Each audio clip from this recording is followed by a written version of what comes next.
కాగా పిలువబడిన వారు అనేకులు, ఏర్పరచబడిన వారు కొందరే. దేవుడు అందరినీ పిలిచిన, అందరినీ ఎన్నుకోలేదు, ఏర్పాటు చేసుకోలేదు అనే విషయాన్ని ఇక్కడ తెలియజేస్తూ ఉన్నారు. ఎన్నిక చేయబడ్డారు అంటే ప్రత్యేకించబడ్డారు, ఏర్పాటు చేయబడ్డారు అంటే మిగిలిన వారికి వీరికి వ్యత్యాసం అంటూ కనబడతా ఉంది అన్నట్లు వారిని ప్రత్యేకపరుస్తున్నారు, ప్రత్యేకించారు అన్నట్లు అన్నమాట.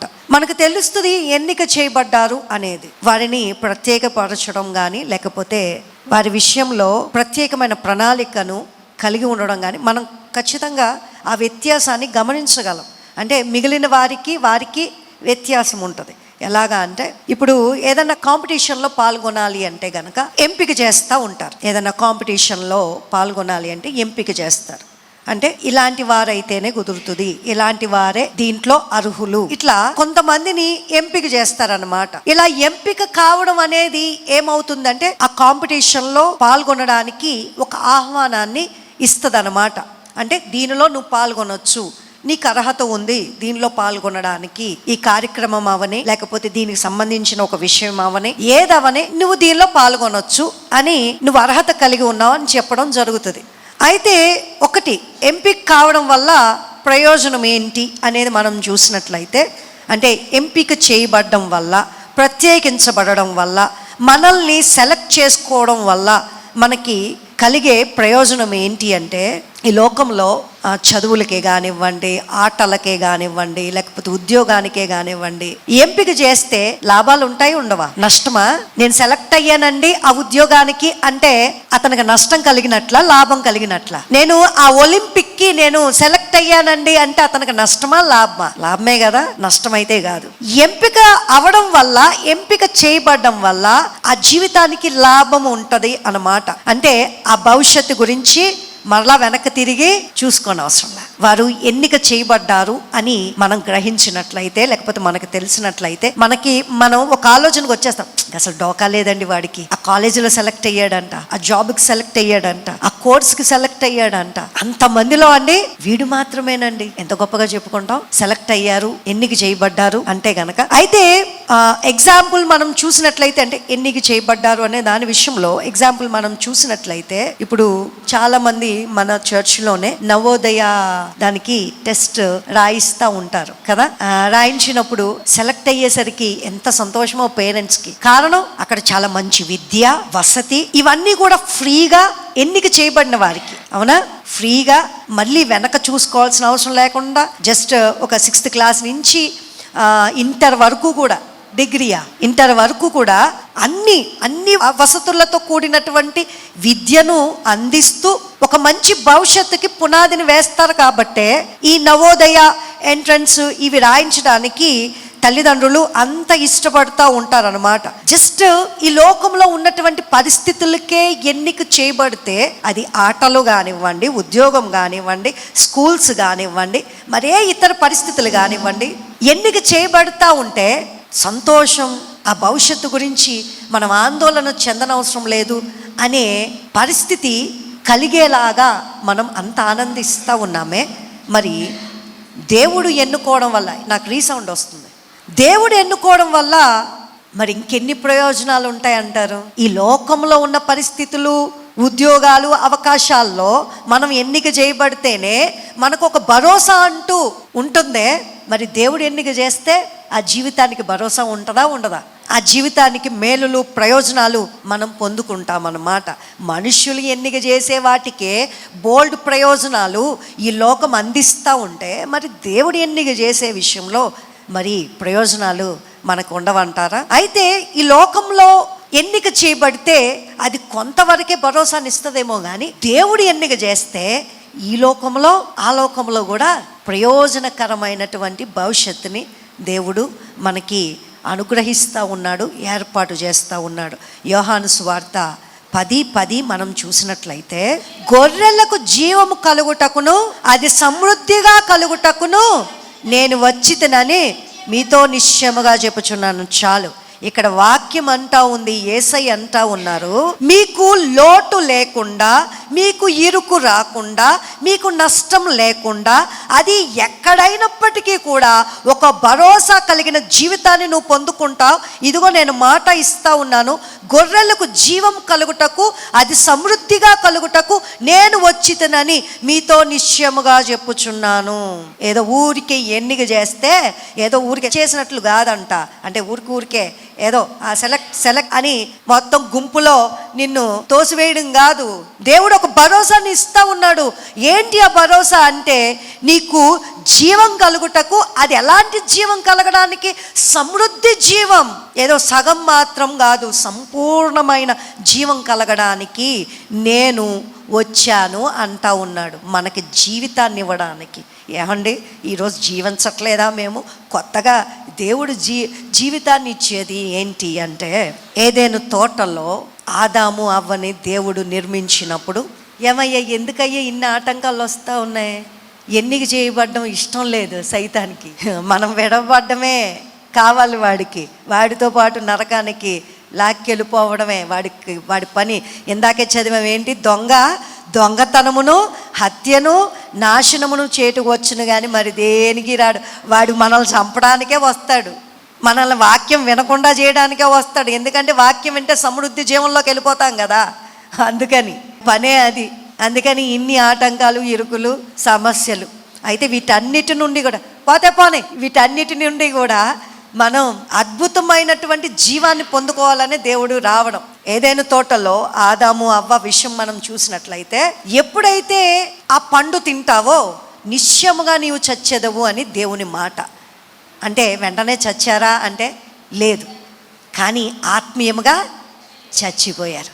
అప్పటి నుండి అది కొనసాగుతానే ఉంది యేసయ్య వచ్చినంత వరకు కూడా. ఎప్పుడైతే యేసయ్య వచ్చారో అప్పుడు భరోసాని ఇస్తూ ఉన్నారు.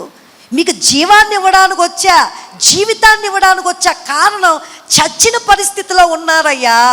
చచ్చిన పరిస్థితి, జీవం లేదు మీలో. జీవితాన్ని మీరు ఏదో బ్రతుకుతున్నానన్న పేర్కొన్నారు, నిత్య జీవాన్ని మీరు పోగొట్టుకున్నారు. జీవం లేదు. ఇప్పుడు మీకు ఒక భరోసా, సమృద్ధి జీవాన్ని ఇవ్వడానికి, నిత్య జీవాన్ని ఇవ్వడానికి నేను వచ్చాను అని అంటా ఉన్నాడు. చూడండి, భరోసాని ఇస్తూ ఉన్నాడు.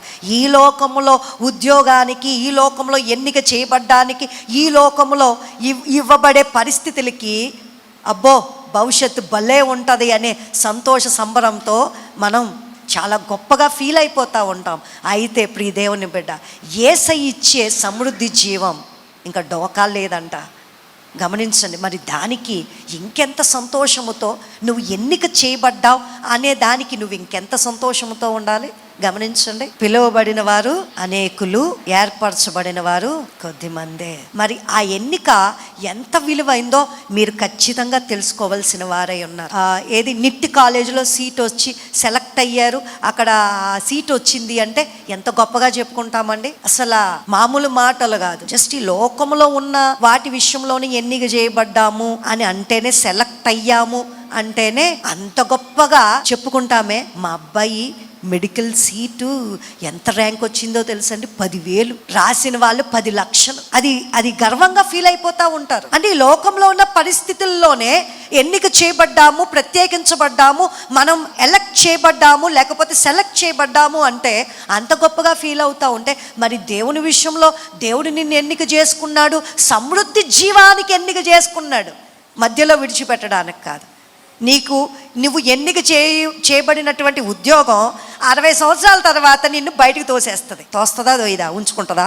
నువ్వు ప్రైవేట్గా చేసుకోవాలి తర్వాత ఒకవేళ, అంతేనా? ఏదైనా ఒక పరిస్థితికి నువ్వు ఎన్నిక చేయబడ్డావు అంటే ఈ లోకంలో ఒక కాల పరిమితి ఉంటుంది, అవునా? ఒక టైం అంటూ ఉంటుంది. ఆ టైం తర్వాత ఆ ఎన్నికలో నువ్వు ఉండవు, ఆ భరోసా నీకు ఇవ్వదు. కానీ ఇక్కడ దేవుడు ఎన్నిక చేసుకుంటే ఆయన భరోసా ఇస్తా ఉన్నాడు. ఏంటి? సమృద్ధి జీవాన్ని ఇస్తానయ్యా. హాఫ్ కాదు, 60 సంవత్సరాలు కట్ అయిపోయేది కాదు ఈ జీవం, ఈ భవిష్యత్తు యొక్క భరోసా. 60 సంవత్సరాల తర్వాత ఏమోనండి కాదు, సమృద్ధి జీవాన్ని ఇవ్వడానికే నేను వచ్చా నీకు. నువ్వు అలాంటి దానికోసం ఎన్నిక చేయబడ్డావు. మధ్యలో విడవబడ్డానికి కాదు, నువ్వు ఎన్నిక చేయబడింది. అయితే ఇక రెండో విషయం మనం చూస్తే, ఎన్నిక చేయబడ్డానికి మునుపు ఆ వ్యక్తికి దిశ నిర్దేశం అంటూ ఉండదు. అర్థమైందా? సెలెక్ట్ చేయబడక ముందు ఆ మనిషికి దిశ నిర్దేశం అంటూ ఉండదు. అంటే ఎగ్జాంపుల్ ఏంటి అంటే, డిగ్రీ చదువుకున్నాడు, డిగ్రీ అయిపోయింది, కంప్లీట్ అయిపోయిన వ్యక్తి ఉన్నాడు, చాలా జాబ్స్కి అప్లై చేశాడు, ఎన్ని జాబ్స్కి అప్లై చేసినా కూడా సెలెక్ట్ అవ్వట్లేదు. తను ఏం చేయాలో అతనికి అర్థం అవట్లా, తన మనసు నికరంగా ఉండదు. ఎందుకంటే ఎన్ని జాబ్స్కి అప్లై చేసినా రావట్లేదు కాబట్టి, ఇది చేద్దామా, అది చేద్దామా, అలా చేద్దామా, ఇలా చేద్దామా అనుకుంటా ఉంటాడు. చాలామంది, ఒరే ఎందుకురా జాబ్, ఎందుకురా నాతో పాటు కలిసి బిజినెస్ చెయ్యంటే, ఓహో అదే బాగుంటుందేమో అనుకుని ఎవరు చెప్పినా కూడా, ఎవరి మాటనైనా కూడా తీసేసుకుంటాడు. ప్రతి ఒక్కరి మాట నమ్మేస్తూ ఉంటాడు. కారణం ఏంటి అంటే, అతను సెలెక్ట్ అవ్వకపోయేసరికి, ఎన్నిక చేయబడకపోయేసరికి అతనికి ఏంటి అంటే ఒక దిశా నిర్దేశం అంటూ లేకుండా ఎలా పడితే అట్లాగా అన్నట్లు వెళ్ళిపోతూ ఉంటాడు. అతనికి ఏమి తన భవిష్యత్తు గురించి ఏమి తనకి ఒక ఆలోచన, అవగాహన అంటూ ఉండదు. అయితే ఎప్పుడైతే అతను జాబ్కి సెలెక్ట్ అవుతాడో, ఇప్పుడు అతనికి నేను సెలెక్ట్ అయ్యాను అంటే ఖచ్చితంగా ఒక గురి అంటూ ఇవ్వబడుతుంది అనేది అతను గ్రహిస్తాడు. ఏంటంటే జాబ్కి సెలెక్ట్ అయ్యాడు, ఇదిగో నీ టార్గెట్ ఇది, నువ్వు ఇది కంప్లీట్ చేయాలి, నువ్వు ఇది చేయాలి, నువ్వు ఈ వర్క్కి, నువ్వు దీనికి, ఇదిగో ఇంత కొంతకాలం నువ్వు ట్రైనింగ్ అవ్వాలి, నీ పని ఇది. ఇవ్వబడతాయా? ఏమీ ఇవ్వబడకుండా జాబ్లో జాయిన్ అయిపో అంటారా? ఊరికే యజమాని, గవర్నమెంట్ జాబో లేకపోతే పెద్ద పెద్ద మంచి మంచి జాబ్సో కాదు, మామూలుగా యజమాని దగ్గర జాయిన్ అవ్వాలన్నా, ఇదిగో అమ్మా నువ్వు ఇల్లంతా తుడిచేయాలి, బట్టలు ఉతికేయాలి, అంట్లు తోమేయాలి, నీ పని ఇది, నీ కోసం ఇదిగో నువ్వు ఇక్కడ నా దగ్గర పని చేయడానికి నీకు జీతం ఇది అంటారా? అనరా? ఒక పని అంటూ నిర్దేశించబడుతుంది. అంతకుముందు అతనికి ఏ దిశ నిర్దేశం ఉండదు. ఎప్పుడైతే ఎన్నిక చేయబడతాడో ఇతనికి ఒక దిశ అంటూ, ఒక ప్రత్యేకమైనటువంటి పరిస్థితి అంటూ ఇతనికి ఇవ్వబడుతుంది అన్నమాట. అప్పుడు ఏమవుతుంది అంటే, అతను ఎలా వెళ్ళాలో, ఎలా నడవాలో, ఏం చెయ్యాలో, ఏది కరెక్టో అతనికి తెలియబడుతుంది. ఇష్టం వచ్చినట్టు వెళ్ళిపోడు, ఎవరేం చెప్తే అది వెండో. ఒరే బాబు నాకు టైం అయిపోతుందయ్యా, నేను వెళ్ళాలి ఆఫీస్కి, అక్కడ నాకు బోల్డ్ పని ఉంది, ఇవన్నీ కుదరవు అంటాడు. మధ్యలో ఏదైనా తోటలో చూడండి, సర్పం వచ్చి అవ్వమ్మతో మాట్లాడితే నాకు టైం అయిపోతుంది అని అనలా. కారణం ఏంటి అంటే, ఆమె తన ఎన్నికను ఆమె నిర్లక్ష్యం చేసింది. గమనించండి, ఈ ఎన్నిక చేయబడిన వాడు ఎవరేం చెప్తే వెండో ఇంకప్పుడు. ఎందుకంటే ఇతనికంటూ ఒకటి ప్రత్యేకించబడింది కాబట్టి, ఇతని పని ఏంటో అతనికి తెలుసు కాబట్టి, అతను ఏం చేయాలో అతనికి తెలుసు కాబట్టి, నీతిని, రాజ్యాన్ని మొదట వెతకవలసిన వాడై ఉన్నాడు కాబట్టి, దాని ప్రకారం అతను పని చేయడానికి చూస్తాడే తప్ప, ఇష్టం వచ్చినట్లు గాలి తిరుగులు తిరగడానికి, లోకంలో కలిసిపోయి వెళ్ళిపోవడానికి అతడు పని చేయడు, పూనుకోడు. గమనించండి, ఎన్నిక చేయబడడం వల్ల అతనికి ఒక దిశ అంటూ ఏర్పాటు చేయబడుతుంది అన్నమాట. ఒక గమ్యం, ఒక గురి అంటూ అతనికి ఇవ్వబడుతుంది. అయితే ఇంకా మూడో విషయం చూస్తే, ఎంపిక ఆ వ్యక్తికి ప్రత్యేక గుర్తింపు తీసుకుని వస్తుంది. సెలెక్ట్ అయ్యారు మా వాళ్ళు అంటే అది ప్రత్యేకమైన గుర్తింపా కాదా? ఏదో మామూలుగా ఏదో అన్నట్లు ఉంటుందా ఏంటి? ఏదో ఒక విషయానికి, ఒక జాబ్కి, ఒక పరిస్థితికి సెలెక్ట్ అయ్యారంటే అయ్యో బాబు ఎంత గొప్ప అండి, ఎంత గొప్పగా ఫీల్ అవుతాం కదా. అంటే ఆ మనిషికి ప్రత్యేకమైన గుర్తింపు, ప్రత్యేకమైనటువంటి గౌరవం దక్కుతుందా లేదా? పేపర్స్లో చూడండి, మా కాలేజ్లో చదువుకున్నవాడు దీనికి సెలెక్ట్ అయ్యాడు అంటారా? అనరా? పేపర్లో మెయిన్ హెడ్డింగ్లో వేసేసి వాళ్ళ మొత్తం కాలేజ్ అంతా వేసేస్తూ ఉంటారు. ఎందుకు? ఒక ప్రత్యేకమైన గుర్తింపు ఆ వ్యక్తికి, ఆ వ్యక్తి ఎక్కడ చదివాడో ఆ కాలేజీకి కూడా వస్తూ ఉంటుంది. అంటే సెలెక్ట్ అవ్వడం వల్ల ప్రత్యేకమైనటువంటి గుర్తింపు వస్తుంది ఒక వ్యక్తికి. 1 పేతురు 2:9 మనం చూసినట్లయితే మనకి కూడా ప్రత్యేకమైన గుర్తింపు వచ్చింది. ఏంటి ఆ ప్రత్యేకమైన గుర్తింపు అంటే, అయితే మీరు చీకటిలో నుండి ఆశ్చర్యకరమైన తన వెలుగులోనికి మిమ్మల్ని పిలిచిన వాని గుణాతిశయములను ప్రచురము చేయడము. ఏంటంట? గుర్తింపు. చూడండి ఏంటంట? ఏర్పరచబడిన వంశమును, రాజులైన యాజక సమూహమును, పరిశుద్ధ జనమును, దేవుని సొత్తైన ప్రజలనై ఉన్నారు. ఆమేన్. ఏమని గుర్తింపు వచ్చింది? దేవుని సొత్తైన ప్రజలు. గమనించండి, ఈ లోకంలో బోళ్ళంత మంది వ్యక్తులు నివసిస్తూ ఉన్నారు. నల్ల చర్మము, తెల్ల చర్మము, మీడియంతో ఉన్నటువంటి వ్యక్తులు, పొట్టిగా ఉండేవాళ్ళు, పొడుగ్గా ఉండేవాళ్ళు, చిన్న కళ్ళుతో ఉండేవాళ్ళు, పెద్ద కళ్ళుతో ఉండేవాళ్ళు, ఇలా బోల్డ్ రకాల డిఎన్ఏలు కలిగి లేకపోతే జీన్స్ కలిగి ఈ రీతిగా వ్యత్యాసాలతో ఒక్కొక్క ప్రాంతానికి ఒక్కొక్క రీతి జనాంగాలు ఈ యొక్క భూమి మీద ఉన్నాయి. ఒక్కొక్క ప్రజది ఒక్కొక్క రీతి. ఇప్పుడు ఇండియానే తీసుకుంటే మా కులం అనే వాళ్ళే ఎక్కువ శాతం. అందుకే ఆ కులంలో వ్యక్తులు పక్క కులానికి వెళ్తే చంపేయడానికి కూడా వెనతిరగట్లేదు మనం చూస్తున్నటువంటి న్యూస్లో. అయితే ఇక్కడ ఎలాంటి ఒక కులానికో లేకపోతే ఒక ప్రాంతానికో ఒక సమాజానికో దేవుడు తీసుకురాలేదు. కానీ అంటే అలాంటి సమాజాన్ని ప్రోత్సహించడం కోసం దేవుడు ఇక్కడ ప్రత్యేకపరచలేదు. కానీ ఎందుకు ప్రత్యేకపరిచాడు అంటే ఎన్నుకోబడిన దేవుని జాతిగా, ఎన్నుకోబడినటువంటి దేవుని ప్రజగా ఉండడానికే దేవుడు ఎన్నిక చేసుకున్నాడు. ఎవరిని ఎన్నిక చేసుకున్నాడు? ఒక కులాన్ని కాదు. ఎవరినో చూద్దాం, చూడండి ప్రకటన గ్రంథం 5:9 ఎలాంటి వ్యక్తుల్ని ఆయన ఎన్నిక చేసుకున్నాడో చూద్దాం. ఆ పెద్దలు, నీవు ఆ గ్రంథమును తీసుకొని దాని ముద్రలను విప్పుటకు యోగ్యుడవు, నీవు వధింపబడిన వాడవై నీ రక్తమిచ్చి ఏంటంట ప్రతి వంశములోనూ ఆయా భాషలు మాట్లాడు వారిలోనూ ప్రతి ప్రజలోనూ ప్రతి జనములోనూ ఎవరి కొరకు? దేవుని కొరకు మనుష్యులను కొని మా దేవునికి వారిని ఒక రాజ్యముగాను యాజకులను గాను చేసితివి. చాలు. ఇప్పుడు ఎవరిని చేశాడు యేసయ్య? దేవుని సొత్తైన ప్రజలుగా ఎవరిని చేశాడండి? చదివారుగా. ఆయా భాషలు మాట్లాడేవాళ్ళు, ఆయా దేశస్తులు, ఆయా అలవాట్లు కలిగిన ప్రజలు, గిరిజనులు లేదు, మంచి చదువు కలిగిన జ్ఞానం కలిగిన వ్యక్తులు లేదు. ప్రతి ఒక్కరు, నలుపు లేదు, తెలుపు లేదు, పెద్ద వంశంలో పుట్టామన్నది లేదు, అనగారిన బ్రతుకులు బ్రతుకుతున్నామన్నది లేదు. వీళ్ళందరినీ కలిపి ఎలాంటి జాతిని చేశాడు? ఎలాంటి నూతన సృష్టిని చేశాడు దేవుడు? దేవుని సొత్తైన ప్రజలు అని పేరు పెట్టాడు. ఆమేన్. గమనించండి, నూతన సృష్టిగా మార్చాడు ఆయన. అంతే తప్ప ఏదో ఒక జనాంగానికో లేకపోతే ఒక కులానికో ఆయన నాంది పలకడానికి ఎంచుకోలేదంట. బాగా ప్రావీణ్యం కలిగిన వ్యక్తిని కాదు ఎంచుకున్నది, అలాంటి వ్యక్తులను కాదు ఆయన కోరుకున్నది. సాధారణంగా మన ఇండియాలో ఏంట్లే, మొత్తం ప్రపంచం అంతా కూడా నల్లగా ఉన్నవారిని తక్కువగా చూస్తారు, తెల్లగా ఉన్న వాళ్ళని ఎక్కువగా చూస్తారు. అందుకే మన నార్త్ ఇండియన్స్కి సౌత్ ఇండియన్స్ అంటే పడరు. కోతులు అనేది కూడా అందుకే. ఈ సౌత్ ఇండియన్స్ అందరు దక్షిణ భారతదేశంలో ఉన్న వాళ్ళు నల్లగా ఉంటారు కాబట్టి వాళ్ళ కోతులను చేసేద్దాం, తెల్లగా ఉండే వాళ్ళందరూ దేవుళ్ళు చేద్దాం. అర్థమైందా మీకు? తెల్లగా ఉండే వాళ్ళందరూ దేవుళ్ళు, నార్త్ ఇండియన్స్ అందరూ దేవుళ్ళు, సౌత్ ఇండియాలో ఉన్న వాళ్ళందరూ కోతులు. వర్ణ వివక్ష అన్నమాట. ఇక్కడ అలాంటి వివక్ష ఏం లేదు. దేవుడు ఏం చేస్తా ఉన్నాడంటే ప్రతి ప్రజను కూడా దేవునికి సొత్తైన ప్రజగా నూతన సృష్టిగా మార్చుకున్నాడు యేసయ్య రక్తం చేత.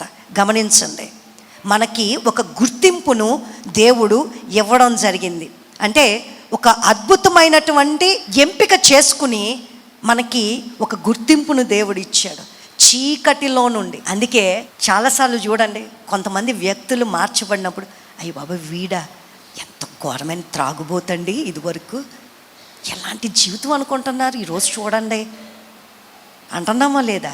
నూతనమైన గుర్తింపా కాదా అది? ప్రత్యేకమైన గుర్తింపా కాదా అది? ఇదివరకు చాలా ఘోరమైన వ్యక్తులండి వీళ్ళ కుటుంబం అంటేనే భయం. కానీ ఈ రోజున ఎలా మారిపోయారండి? అసలు వీళ్ళు మారడమే ఆశ్చర్యం అండి. ఇలా ఎన్ని సాక్ష్యాలు మనం వినట్లేదు, ఎంత మంది గురించి మనకు తెలియదు. గమనించండి, నూతనమైన గుర్తింపు, ప్రత్యేకమైన గుర్తింపు దేవుడు నీకు నాకు ఇచ్చాడు. భయంకరమైన హీనమైన చెడుగు పరిస్థితిలో ఉన్నటువంటి మన బ్రతుకులను, మన ఆలోచనలను ఏం చేశాడు ఆయన? వెలుగులోనికి నడిపించుకున్నాడు. తన సొత్తైన ప్రజగా చేసుకుని గుర్తింపునిచ్చాడు. ఎన్నిక చేయబడ్డం వల్ల నీకు నాకు గుర్తింపు వస్తుంది.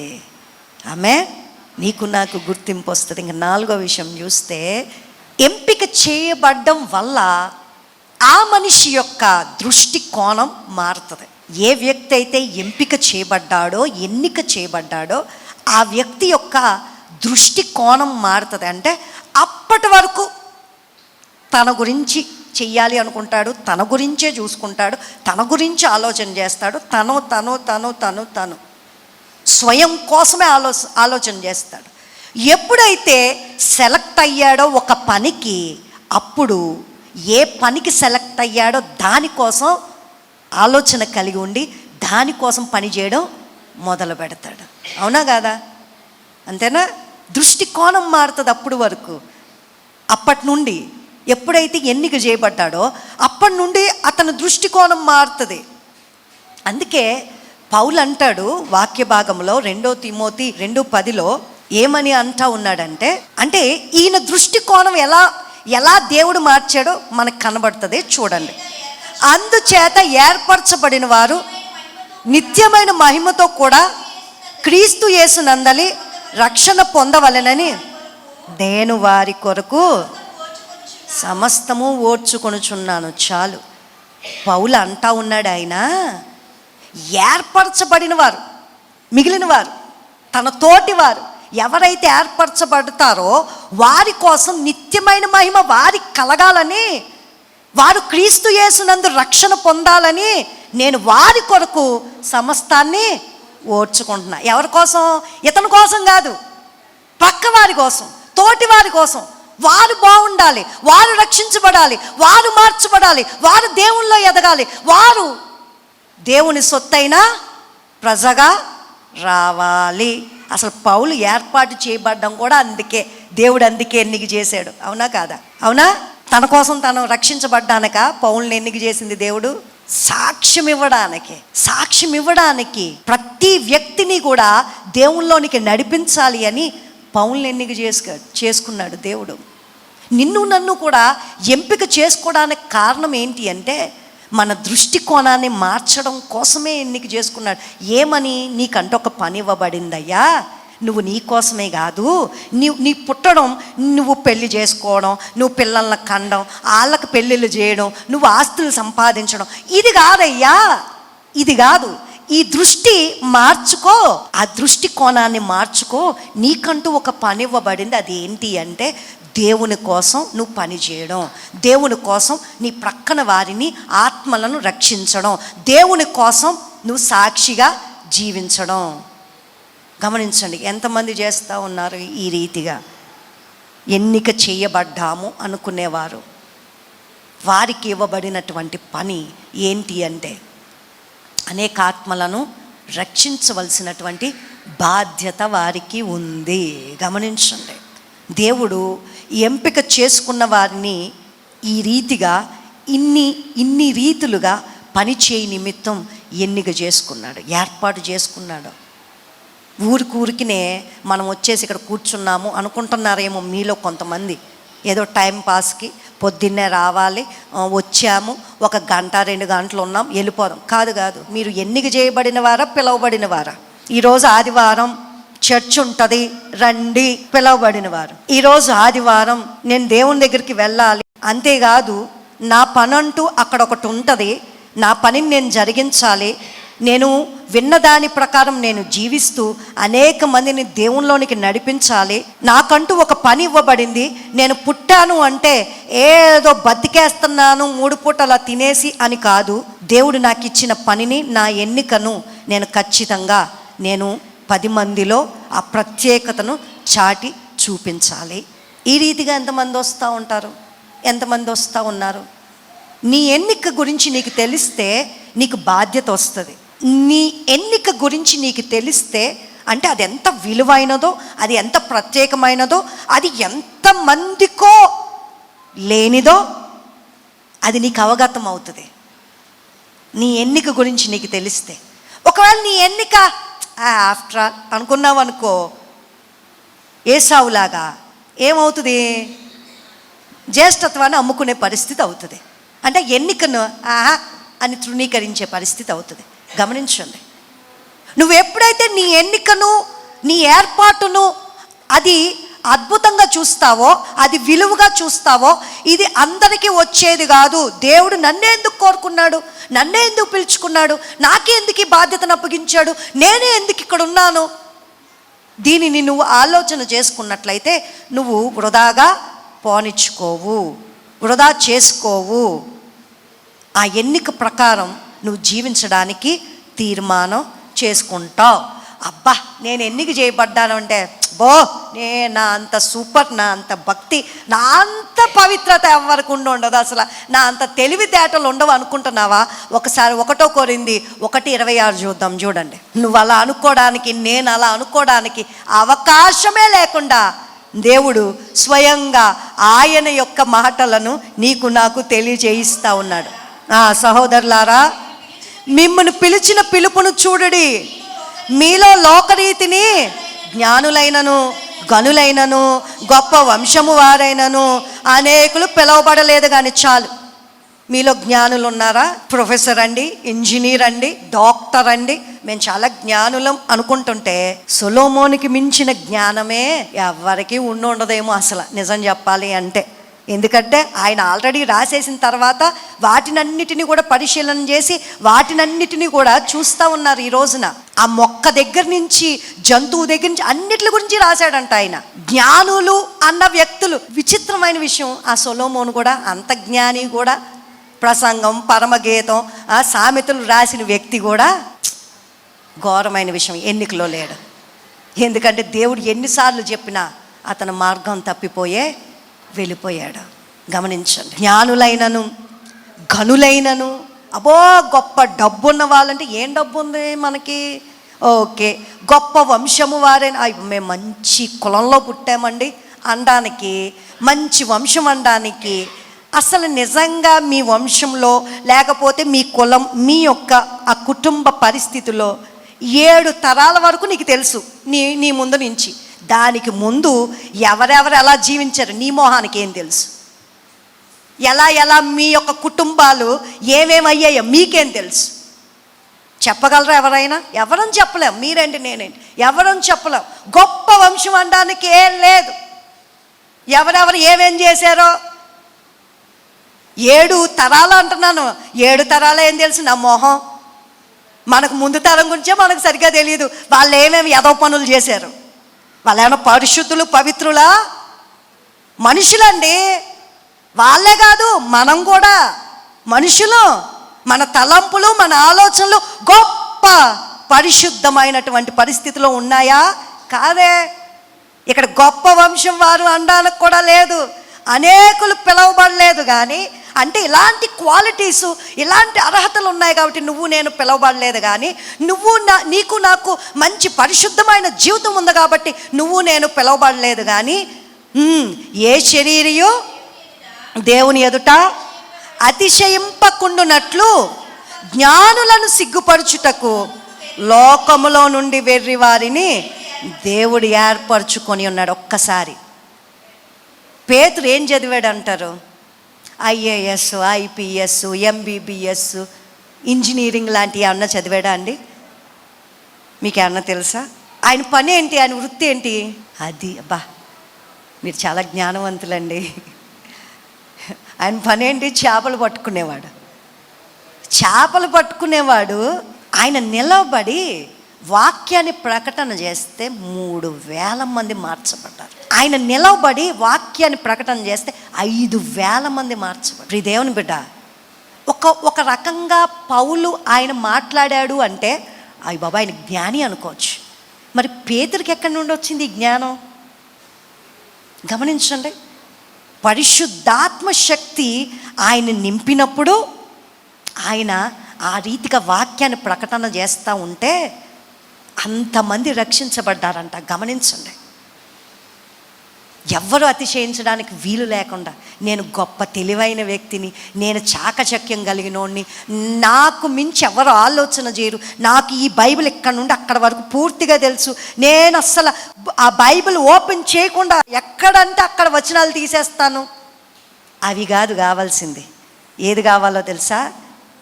ఆ బైబిల్లో అక్కడి నుంచి ఇక్కడ వరకు ఉన్న వచనాల ప్రకారం జీవించే జీవితం కావాలి దేవుడికి.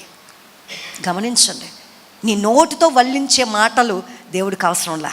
దేవుడు మనలాంటి వ్యక్తులను ఎన్నుకోవడానికి కారణం ఏంటి అంటే, గొప్ప గొప్ప తెలివైన వ్యక్తులకి నువ్వు నేను నిలబడి దేవుని విషయంలో సాక్ష్యం ఇవ్వాలి అని. ఇవ్వగలుగుతున్నారా అండి? గొప్ప గొప్ప వ్యక్తులు కావాల్సినలా మన ఇంట్లో వాళ్ళకి ఇవ్వలేం. మనం సాక్ష్యం నిలబడి ఇవ్వగలుగుతా ఉన్నామా? మన పక్కింటి వాళ్ళకి ఇవ్వగలుగుతున్నామా?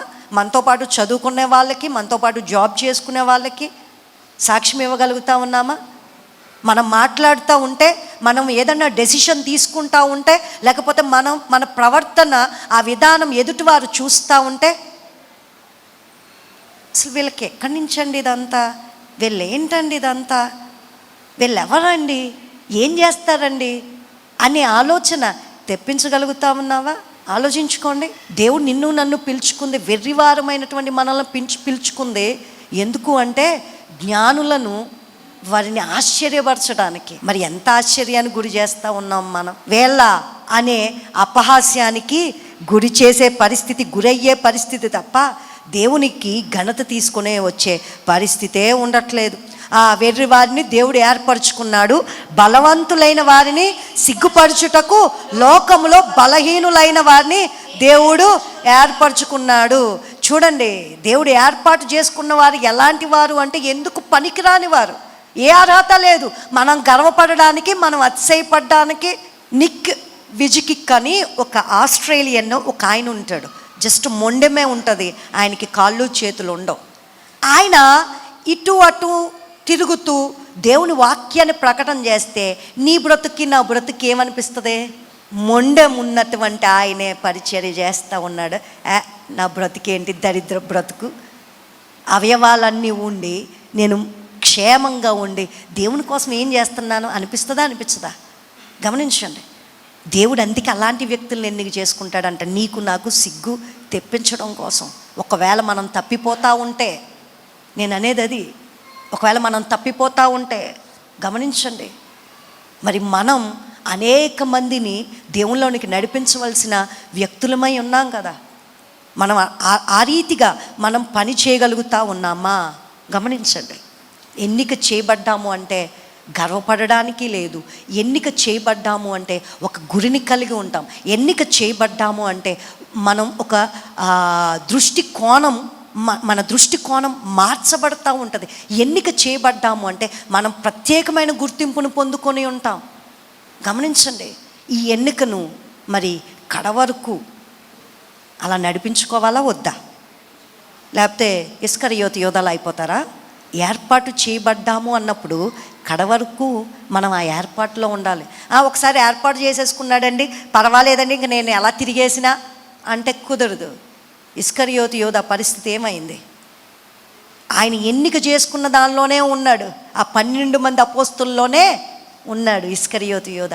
కానీ పరిస్థితి ఏంటి? ఎన్నిక చేయబడినటువంటి నీవు ప్రియ దేవుని బిడ్డ ఒక గురిని కలిగి ఉంటావు, ఒక నియమ నిబద్ధతను కలిగి ఉంటావు, కొన్ని పరిస్థితులను చేయవలసినటువంటి వ్యక్తివై ఉంటావు, దేవుని కోసం నిలబడే వ్యక్తిగా ఉంటావు, ఆఖరిగా నీవు జయించే వ్యక్తిగా ఉంటావు. నిన్నెవరో చంపలేదు. ఆమేన్. ఏ అపవాది శక్తి నిన్ను చంపలేదు. నేను భౌతికమైన జీవితం గురించి మాట్లాడట్లేదు, ఆత్మీయ జీవితం గురించి మాట్లాడుతూ ఉన్నా. నువ్వు ఎన్నిక చేయబడినప్పుడు నీకు ఒక భరోసాన్ని ఇస్తూ ఉన్నాడు దేవుడు. ఇందాక చెప్పాను, ఏంటది? సమృద్ధి జీవం. సమృద్ధి జీవం. నువ్వు దేనికి భయపడవలసిన అవసరంలా. ఎప్పుడైనా ఎలా అయినా పర్వాలా, ఏమైనా పర్వాలేదనే ధైర్యంగా నువ్వు ఉంటావు. గమనించు, ఎన్నిక చేయబడ్డం అంటే ఇన్ని విలువైన అంశాలు ఉన్నాయి. నువ్వు ఊరికినే ఇక్కడికి రాలా. ఒకవేళ నువ్వు పిలవబడినటువంటి రీతిగా ఏదో ఊరికే వచ్చాను అని అనుకుంటే, ప్రియ దేవుని బిడ్డ, నువ్వు ఎన్నికలోనికి రా. దేవుడు నిన్ను ఎన్నిక చేయాలనే చూస్తూ ఉన్నాడు. ఎప్పుడు ఎన్నిక చేస్తారు? దానికి తగిన రీతిగా వారు పని చేస్తూ ఉంటే, దానికి తగిన రీతిగా వారు ఆ లైన్లో వారు నిలవబడి ఉంటే, అంతే కదా. అంటే ఆ పనులన్నీ చేస్తూ ఉన్నారు, లేకపోతే దానికి సంబంధించి అన్నిటినీ కూడా వారు అవలంబిస్తూ ఉన్నారు. దానిలో వీళ్ళని సెలెక్ట్ చేద్దాం అని ఎప్పుడు అంటాం మనం? ఆ పనులు లేకపోతే ఆ విధానాలను అవలంబిస్తున్నప్పుడే కదా సెలెక్ట్ చేయబడతారు. అంతేనా కాదా? ఎప్పుడు సెలెక్ట్ చేస్తామండి? ఆ పనికి తగిన రీతిగా వారు పని చేయగలుగుతూ ఉంటే వీళ్ళు చేయగలరు అంటే ఆ పనికి వారు సరిపడే రీతిగా పని చేయగలిగిన వారై ఉన్నప్పుడే నేను సెలెక్ట్ చేస్తాను. మీరు చేయొచ్చు అని. దానికి తగిన రీతిగా పని చేయలేని వాళ్ళు చెయ్యెత్తితే ఏంటి, ఏమెత్తితే ఏంటి? కాబట్టి ఏదో పిలిచారు వచ్చాము అన్నట్లు కాదు, కానీ మనం దేవుని పిలుపుకు తగిన రీతిగా స్పందించినప్పుడు ఎన్నికలోనికి రాబడతాం. ఆమేన్. దేవుడు అటువంటి కృపను మనకి అనుగ్రహించునుగాక. ప్రార్థన చేసుకుందాం. సర్వశక్తిమంతుడా, సర్వోన్నతమైన దేవా, మీకే వందనాలు, మీకు స్తోత్రాలు చెల్లిస్తా ఉన్నా.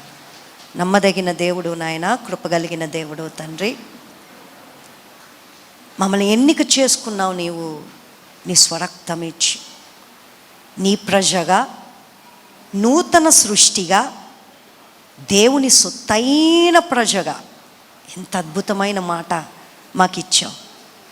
నీ జనాంగముగా, నీ వంశముగా ప్రత్యేకపరుచుకున్నావు ప్రవ్వా. మమ్మల్ని ఎన్నిక చేసుకున్నావు. ఆ ఎన్నికను మేము తృణీకరించకుండా, ఆ ఎన్నికలో మేము కడవరకు నిలవబడి మా గురిని చేరుకోవడానికి,